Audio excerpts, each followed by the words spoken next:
दोस्तों सब्सक्राइब कीजिए global master channel को और बेल आइकन को दबाइए लेटेस्ट वीडियो सबसे पहले देखने के लिए। दोस्तों आज हम बात करेंगे भारत के केंद्रीय बजट के बारे में, ठीक है। इसी पे आधारित हमारे आज क्वेश्चन आंसर होंगे जो मैं आपसे डिस्कस करूंगा, ठीक है दोस्तों। तो चलो शुरू करते हैं।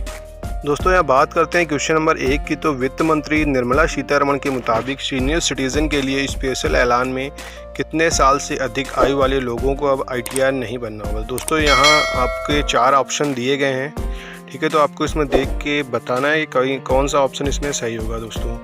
दोस्तों यहाँ मैं आपको बता देता हूँ कि इसमें जो ऑप्शन नंबर B है वो आपका इसमें करेक्ट आंसर है, ठीक है दोस्तों।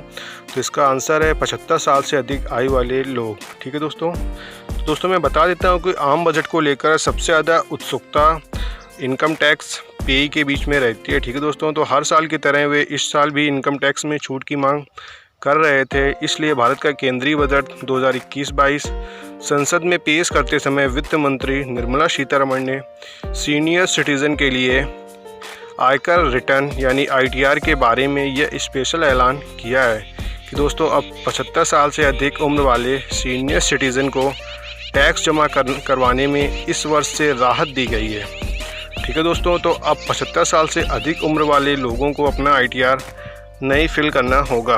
दोस्तों अब चलते हैं नेक्स्ट क्वेश्चन पे। तो नेक्स्ट क्वेश्चन आपका है नंबर 2 में देख लेते हैं। तो ये है आपका केंद्रीय बजट 2021-22 में डबल टैक्स सिस्टम से किन लोगों को छूट दी जा रही है। दोस्तों तो ये आपके 4 ऑप्शन दिए गए हैं, ठीक है दोस्तों, जिसमें आप देख सकते हो कि इसमें कौन सा आंसर करेक्ट होगा। तो मैं आपको बता देता हूँ। तो यहाँ पे ऑप्शन नंबर C जो आपका है वो करेक्ट आंसर है, मतलब अप्रवासी भारतीय, जिसे हम NRI भी कहते हैं।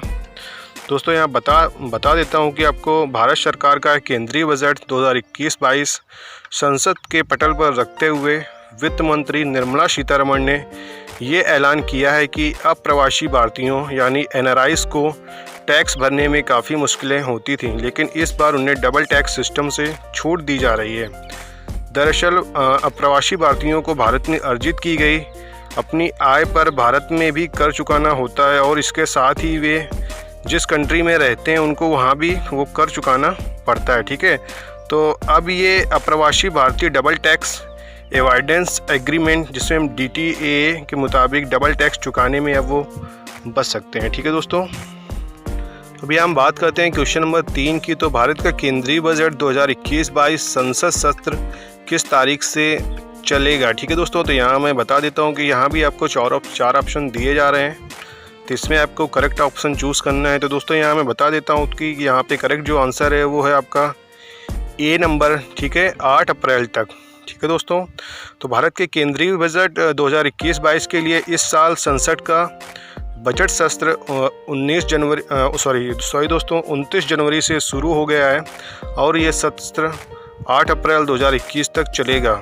इस बजट सत्र के दौरान 2 चरण होंगे, ठीक है दोस्तों। तो केंद्रीय बजट 2021-22 का पहला चरण 29 जनवरी से शुरू हो रहा है या शुरू हो चुका है, जो 15 फरवरी तक चलेगा, जबकि इसका दूसरा चरण 8 मार्च से शुरू होकर 8 अप्रैल तक चलेगा, ठीक है दोस्तों। तो 16 फरवरी से 7 मार्च 2021 तक संसद के बजट सत्र का ब्रेक रहेगा। जैसा कि पिछले साल भी भारत में कोरोना के बढ़ते मामलों के कारण संसद का शीतकालीन सत्र आयोजित नहीं किया जा सका था, ठीक है दोस्तों। तो दोस्तों यहाँ पे चलते हैं क्वेश्चन नंबर 4 पे। दोस्तों क्वेश्चन नंबर 4 पे कि भारत का केंद्रीय बजट 2021-22 पहली बार किस रूप में पेश किया गया है। तो दोस्तों यहाँ 4 ऑप्शन दिए गए हैं, आपको इसमें चूज़ करना है कि बजट की हार्ड कॉपी के माध्यम से, कि बजट ब्रोशर के माध्यम से, कि बजट की सॉफ्ट कॉपी के माध्यम से, या फिर इनमें से कोई नहीं। दोस्तों यहाँ ऑप्शन की बात करें तो मैं आपको बता देता हूँ कि ये इसमें जो करेक्ट आंसर है वो है C नंबर, जिसमें दिया गया बजट की सॉफ्ट कॉपी, ठीक है दोस्तों। तो इसके बारे में चर्चा कर लेते हैं कि भारत में कोरोना महामारी के कारण इस बार केंद्रीय बजट के पेपर प्रिंट नहीं किए गए हैं और ये बजट पूरी तरह से पेपरलेस बनाया गया है, ठीक है दोस्तों। तो आज़ादी के बाद ये पहला मौका है जब आम बजट के पेपर प्रिंट नहीं किए गए हैं। मोदी सरकार की वित्त मंत्री निर्मला सीतारमण ने संसद के समक्ष केंद्रीय बजट 2021-22 को पेश किया है, ठीक है। वित्त मंत्री निर्मला सीतारमण ने भारत के संसद भवन में 11 बजे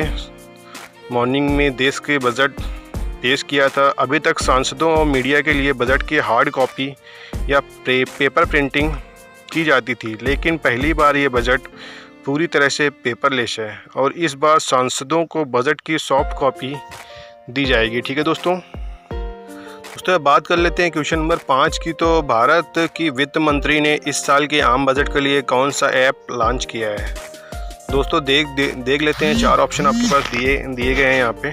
ठीक है, तो ए नंबर पे आपका केंद्रीय बजट मोबाइल ऐप, या बी नंबर पे Bharat budget app, C number पे इंडिया बजट ऐप 2021, या फिर बात कर लेते हैं डी नंबर आम बजट 2021 या 22। ठीक है दोस्तों, तो इसमें चूज़ कर लेते हैं कौन सा करेक्ट आंसर है। ठीक है दोस्तों, तो मैं आपको यहाँ बता देता हूँ कि इसका जो करेक्ट आंसर है वो है ऑप्शन नंबर ए, जिसमें दिया गया है केंद्रीय बजट मोबाइल ऐप। ठीक है दोस्तों, जैसा कि भारत की वित्त मंत्री निर्मला सीतारमण ने सभी हितधारकों को केंद्रीय बजट की जानकारी आसान और त्वरित पहुंच प्रदान करने के लिए केंद्रीय बजट मोबाइल ऐप को लॉन्च किया है। ठीक है दोस्तों, जिस ऐप पर भारत के सभी संसद सदस्यों और आम जनता को बजट से संबंधित पूरी जानकारी मिलेगी। यह ऐप वार्षिक वित्तीय विवरण, अनुदान की मांग और वित्त विधेयक सहित 14 केंद्रीय बजट दस्तावेजों को देखने की सुविधा प्रदान करता है दोस्तों। तो ये ऐप आप गूगल प्ले स्टोर से भी डाउनलोड कर सकते हैं। ठीक है दोस्तों, अब बात करते हैं क्वेश्चन नंबर 6 की तरफ चलते हैं हम लोग। तो देखते हैं कि भारत के केंद्रीय बजट 2021-22 के लिए लॉन्च किए गए ऐप में वित्त विधेयक सहित कुल कितने केंद्रीय बजट दस्तावेजों को शामिल किया गया है। ठीक है दोस्तों, तो ये क्वेश्चन अभी हम लोगों ने समझा था, तो यहाँ पे आप चाहो तो देख सकते हो। तो इसका आंसर क्या होगा दोस्तों? तो इसका आंसर होगा ऑप्शन नंबर डी। ठीक है, यहाँ पे आपका दिया है कि 14 केंद्रीय बजट दस्तावेजों को। ठीक है दोस्तों, इस बजट ऐप में आपको बजट 2021-22 में वित्त मंत्री का बजट भाषण, वार्षिक वित्तीय विवरण, अनुदान की मांग, फाइनेंस बिल और बजट के मुख्य बिंदुओं की जानकारी मिल जाएगी। ठीक है दोस्तों, तो अब बात कर लेते हैं प्रश्न नंबर 7 की। तो यहाँ पे दिया गया है कि केंद्रीय बजट 2021-22 में इनमें से कौन सी 2 चीज़ें महंगी हुई हैं। देखते हैं दोस्तों, तो ऑप्शन देख लेते हैं कि पहला आपका है लोहा और स्टील, बी नंबर पे है चमड़ा और नायलॉन के कपड़े, सी नंबर पे है रत्न और जूते, डी नंबर पे है नायलॉन और पॉलिस्टर। ठीक है दोस्तों, तो यहाँ पे जो करेक्ट आंसर है वो है आपका सी नंबर, रत्न और जूते। ठीक है दोस्तों, देख लेते हैं कि केंद्रीय बजट 2021-22 में इस साल निम्नलिखित वस्तुओं के दाम बढ़े हैं।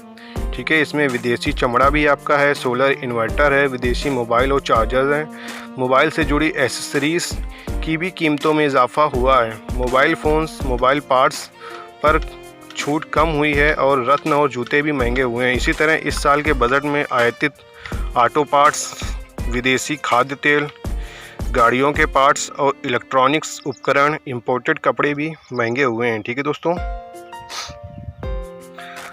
बात करते हैं नेक्स्ट क्वेश्चन की। तो केंद्रीय बजट 2021-22 में इनमें से कौन सी 2 चीज़ें सस्ती भी हुई हैं। ठीक है दोस्तों, तो यहाँ पे आपका ऑप्शन दिया है लोहा और स्टील, बी नंबर पे है मोबाइल और मोबाइल एसेसरीज, सी नंबर पे है रत्न और जूते और डी नंबर पे है ऑटो पार्ट्स एंड इंपोर्टेड कपड़े। ठीक है दोस्तों, तो जैसा कि अभी हमने चर्चा में बात करी थी, तो यहाँ पे आप जान सकते हैं कि इसका जो पहला ऑप्शन है वो यहाँ पे करेक्ट आंसर होगा, तो लोहा और स्टील। ठीक है दोस्तों, तो केंद्रीय जो वित्त मंत्री हैं निर्मला सीतारमण द्वारा 1 फरवरी 2021 को संसद में पेश किए गए बजट में लोगों को राहत देने की कोशिश की गई है। तो हर साल की तरह इस साल भी भारत के आम बजट में हमारे रोज़मर्रा की जीवन की कुछ चीज़ें महंगी और कुछ चीज़ें सस्ती हुई हैं। ठीक है दोस्तों, तो जैसा कि मैं आपको बता देता हूं कि इस साल के बजट में सोना और तांबे का सामान सस्ता हुआ है, लोहा और स्टील का सामान भी सस्ता हुआ है। ठीक है, और चमड़े के उत्पाद, नायलॉन पैंट, नायलॉन के कपड़े, ड्राई क्लीनिंग सहित पॉलिस्टर आदि भी सब सस्ते हुए हैं। ठीक है दोस्तों, बात कर लेते हैं क्वेश्चन नंबर 9 के बारे में। तो यहाँ मैं बता देता हूँ कि वित्त मंत्री निर्मला सीतारमण ने केंद्रीय बजट 2021-22 में भारत में कहाँ यूनिवर्सिटी बनाने का ऐलान भी किया है। ठीक है दोस्तों, ये आपके 4 ऑप्शन दिए गए हैं, जैसे इसमें दिया है लेह, गोवा, अंडमान और निकोबार, या फिर इनमें से कोई नहीं। दोस्तों, इसका आंसर है आपका ऑप्शन नंबर ए, लेह। ठीक है, जैसे कि दोस्तों बजट में कहा गया है कि लद्दाख के लेह क्षेत्र में केंद्रीय यूनिवर्सिटी बनाए जाने का ऐलान किया है, तो लद्दाख में रहने वाले सभी छात्रों को आसानी से उच्च शिक्षा प्राप्त हो सके। इसके लिए भारत सरकार ने यह यूनिवर्सिटी बनाने का निर्णय लिया है। ठीक है दोस्तों, तो इससे पहले लद्दाख क्योंकि भारत के जम्मू कश्मीर का हिस्सा था, इसलिए वहाँ अपनी विशेष यूनिवर्सिटी नहीं थी दोस्तों।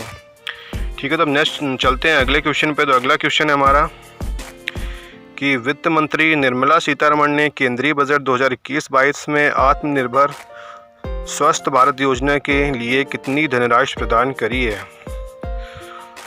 तो दोस्तों यहाँ पे देख लेते हैं, 4 ऑप्शन आपके दिए गए हैं, आपको बताना है इसमें करेक्ट आंसर कौन सा होगा। तो दोस्तों करेक्ट आंसर के लिए हम लोग चेक करते हैं। तो इसमें जो दोस्तों करेक्ट आंसर है वो है आपका ऑप्शन नंबर ए। देख लेते हैं, तो यहाँ पे दिया है कि 64,180 करोड़ रुपये। ठीक है, तो बात करते हैं। तो वित्त मंत्री निर्मला सीतारमण ने केंद्रीय बजट में आत्मनिर्भर स्वस्थ भारत योजना के लिए भारत सरकार की ओर से 64,180 करोड़ रुपये इसके लिए दिए गए हैं और स्वास्थ्य बजट को बढ़ाया है। वित्त मंत्री ने बजट पेश करते हुए यह भी बताया है कि पूर्ण लॉकडाउन के दौरान प्रधानमंत्री गरीब कल्याण योजना भी शुरू की गई, जिससे 80 करोड़ गरीबों को फ़ायदा मिला है। उन्होंने आगे यह भी कहा है कि मोदी सरकार की ओर से आत्मनिर्भर भारत पैकेज के तहत कई नई योजनाओं को कोरोना काल में देश के सामने लाया गया है, ताकि अर्थव्यवस्था की रफ्तार को आगे बढ़ाया जा सके और देश के सभी नागरिकों को बेहतरीन स्वास्थ्य सुविधा उपलब्ध कराई जा सके। दोस्तों तो ये थे केंद्रीय बजट से जुड़े कुछ महत्वपूर्ण प्रश्न जो आपके आगामी प्रतियोगिता परीक्षाओं में आपको काफ़ी उपयोगी साबित हो सकते हैं। ठीक है दोस्तों कैसा लगा ये वीडियो कमेंट करके ज़रूर बताइए, और वीडियो आपको पसंद आया तो इसे लाइक करिए और शेयर करिए। मेरे चैनल ग्लोबल मास्टर को सब्सक्राइब करिए। जय हिंद दोस्तों।